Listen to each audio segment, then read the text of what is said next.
Les Raptors de Toronto, champions du monde. Bonjour, bienvenue à Focus, ici Ray Lalonde et voici mon podcast sur la business du sport avec contexte et perspective. Et c'est parti. Je veux vous parler des Raptors et de cette victoire mémorable jeudi soir à Oakland contre les Warriors de Golden State, champions défendants. Les Warriors, imaginez, n'ont pas pu résister aux Raptors pour les 3 matchs à domicile durant cette série. Les Raptors ont gagné les 3. C'est le signe d'une équipe championne, d'être capable de gagner les gros matchs sur la route. Cette victoire restera mémorable dans notre esprit. On va tous se dire dans 20 ans, dans 30 ans, où est-ce qu'on était à ce moment-là quand les Raptors, en 2019, ont gagné le titre de la NBA pour la première fois. On va se souvenir de ce moment-là comme la Coupe Canada, comme la série Canada-URSS en 1972, comme Sidney Crosby, son but contre l'équipe américaine aux Jeux olympiques de Vancouver, comme la dernière Coupe Stanley des Canadiens en 1993 quand Patrick Roy était devant le filet. Les Raptors, champions de la NBA, honnêtement, c'est incroyable. Ils sont incontestablement la meilleure équipe de la Ligue. Malgré les blessures qui ont affecté les Warriors. Et pour vous en parler en connaissance de cause, c'est sûr que si Kevin Durant avait été là, la série au moins aurait atteint ses matchs. Mais malgré Durant et malgré la blessure de Thompson jeudi soir, les Raptors avaient le meilleur club. Ils avaient la meilleure défensive, ils étaient plus longs, plus athlétiques, plus jeunes, ils avaient plus de profondeur. Les Warriors avaient des joueurs étoiles de renom, bien sûr. Ils avaient aussi l'expérience. Mais les Raptors avaient le meilleur club. Et Nick Nurse a été aussi bon, sinon meilleur que Steve Kerr comme entraîneur. Il a su apporter les bons ajustements. C'est incroyable, cette victoire pour le Canada dans un des 4 sports majeurs, 5 si on inclut la MLS, et Toronto FC a gagné il y a quelques années, mais que les Raptors prennent le dessus dans une série éliminatoire à partir de ce match 4 à Philadelphie, sortent les Bucks de Milwaukee en 6, qui avaient la meilleure fiche de la Ligue, et où ils étaient les Bucks étaient largement favoris pour battre les Raptors, et que les Raptors ensuite se tapent les Warriors et gagnent la série en 6 de façon assez convaincante. C'est un exploit extraordinaire. Et je pense qu'il faut revenir un peu sur la confrontation, se rappeler de l'importance de l'acquisition de Kawhi Leonard l'année dernière. Masai Ujiri a pris un gros pari. Le pari, c'était que Kawhi Leonard allait possiblement vouloir changer d'équipe dès l'été 2019 parce qu'il est agent libre, joueur autonome. Alors, Ujiri savait qu'il avait Leonard que pour une seule saison de garantie. Donc, il a sacrifié DeMar DeRozan et l'avenir, hypothétiquement, des Raptors, parce que si Leonard quitte, les Raptors auraient perdu DeRozan et auraient perdu Leonard après une seule saison. Mais que demander de plus à Ujiri que de livrer un championnat lors de cette saison avec le gros pari?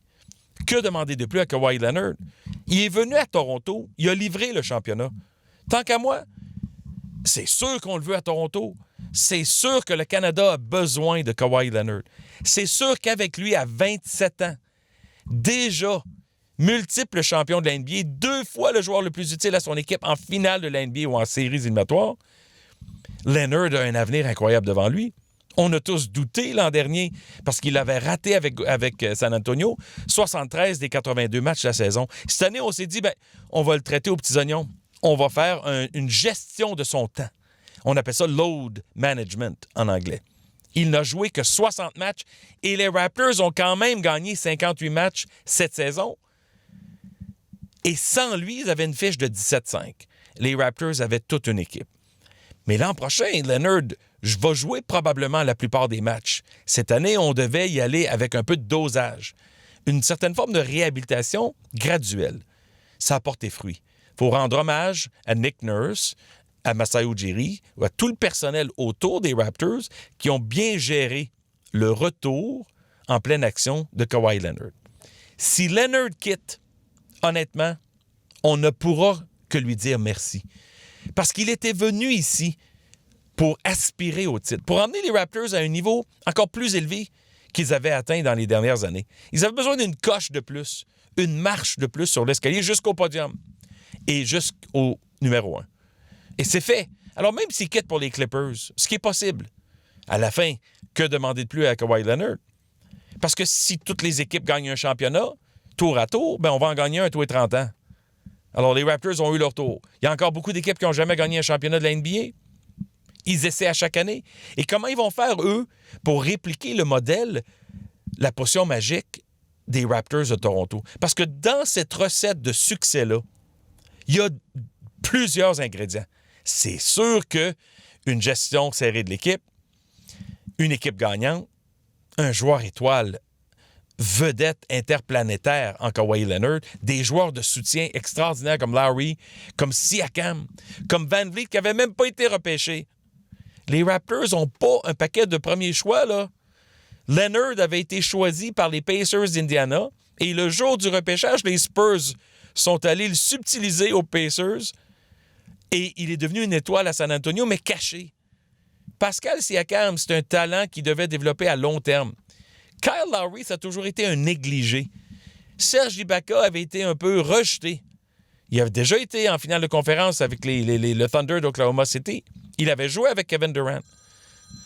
Mais à la fin, on se retrouve dans une situation où les Raptors ont construit cette équipe-là de main de maître pour arriver à un scénario où ils sont champions du monde et des joueurs qu'on croyait un peu secondaires ont tous mis le rouleau à la pâte pour contribuer au succès de cette équipe-là. C'est extraordinaire qu'est-ce qu'on vient de vivre. Je veux aussi vous dire que pour le basketball au Canada, une victoire comme ça va semer l'intérêt chez les jeunes et on va voir le fruit de la phase 2 des Raptors dans 5 à 10 ans. Parce que la phase 1, ça a commencé en 95-96. Je me souviens d'avoir été voir les Raptors à leur première saison au Rogers Center, autrefois le Sky Dome, dans un stade de baseball. On avait aménagé à la NBA des estrades pour faire en sorte que les Raptors aient un centre, un aréna de bon niveau, parce que le Air Canada Center à l'époque, le Scotiabank Arena aujourd'hui, n'existait pas. On s'est retrouvés à jouer des matchs sur un terrain de baseball. C'était quelque chose d'absolument extraordinaire. Je me souviens des matchs difficiles. Je me souviens d'une victoire des Raptors contre les puissants Bulls de Chicago de Michael Jordan, Scottie Pippen, Dennis Rodman. Je pense que c'était en 96. Si ma mémoire est bonne, les Bulls étaient indomptables. Les Raptors étaient une équipe quasi recrue. Ils ont battu les Bulls pour un match. Une victoire morale. Mais ils ont surtout donné le goût aux jeunes au Canada de jouer au basketball, d'adopter ce sport-là et de vouloir exceller et de vouloir atteindre les plus hauts sommets. 24 ans plus tard, Toronto est une ville où le talent de basketball est aussi bon que Détroit, Chicago, Los Angeles, New York, San Francisco. Il n'y a aucun doute que les écoles de la NCAA savent très bien qu'à Toronto, il y a du talent comme on n'en voit pas souvent ailleurs. C'est le résultat de la phase 1. Mais là, la phase 2, c'est pas juste Toronto, c'est le Canada. Les Raptors ont donné le goût au Canada de jouer au basketball, de suivre le basketball, d'adopter cette équipe-là championne. On avait soif, on avait faim, on avait un appétit énorme pour du succès sur le plan du sport professionnel. Et les Raptors viennent de nous livrer un moment qui va rester dans les annales du sport canadien. Ils vont devenir encore plus cimentés dans notre cœur, dans nos passions, dans nos émotions sportives. Tous les gens au Canada voulaient s'approprier, participer à ce succès-là. C'est pour ça que ça rassemble des foules. C'est pas juste pour le basketball, c'est pas juste pour les Raptors. C'est parce que les jeunes d'aujourd'hui consomment de façon différente. Ils veulent de l'excitation, du divertissement. Ils veulent quelque chose de palpitant. Et le basketball de la NBA, offre du drame, du théâtre. Le basketball a des qualités naturelles qui sont incomparables à d'autres sports. Ça rejoint les jeunes beaucoup plus facilement que des sports plus traditionnels. Et les Raptors sont maintenant le chef de file mondial. La meilleure équipe de basketball professionnel au monde appartient au Canada. Merci d'avoir été à l'écoute. Suivez-moi sur Twitter @RealRayLalonde. Partagez le podcast sur iTunes, SoundCloud ou YouTube. Encore une fois, merci d'être là. Bonne journée. À très bientôt.